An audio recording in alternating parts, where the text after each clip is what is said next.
Hi, good evening. My name is Laquita Clark, and for my video presentation assignment, I am going to be discussing the life of Rebecca Proten. This question is one of our reflection questions that I chose from Chapter 7 from our book, Windows into the History and Philosophy of Education, and I chose question 7. So the question says, how does the life of Rebecca Proten serve as a model of social responsibility for educators? Rebecca Proten's life powerfully demonstrates how education can be used as a tool for justice, liberation, and spiritual uplift. She was born into slavery in the 18th century in St. Thomas, and she gained her freedom and became one of the first women of African descendants to teach and preach in the Atlantic world. Proten believed that education wasn't just about literacy, it was a path to reclaiming dignity, agency, and faith for the oppressed. She risked persecution by teaching enslaved Africans, defying colonial laws that banned both education and evangelization. Her work reflected a deep moral commitment to social transformation, showing that educators have the power to either reinforce injustice or dismantle it. Proten chose the path of resisting, embodying the spirit from a verse in Isaiah 61:1.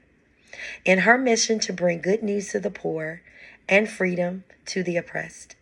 Her legacy is a testament to the transformative power of teaching grounded in courage, compassion, and vision for justice.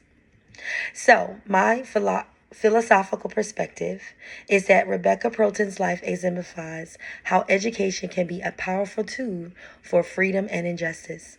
She believed that teachers have a moral duty to uplift the oppressed and fight against injustice.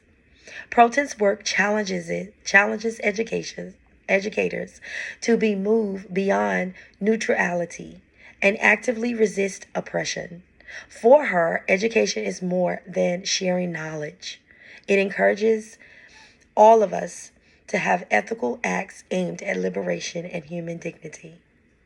For the historical perspective, I chose to talk about how Proten's work took place within the 18th century, Atlantic's world, religious movements, and resistance to colonial rule.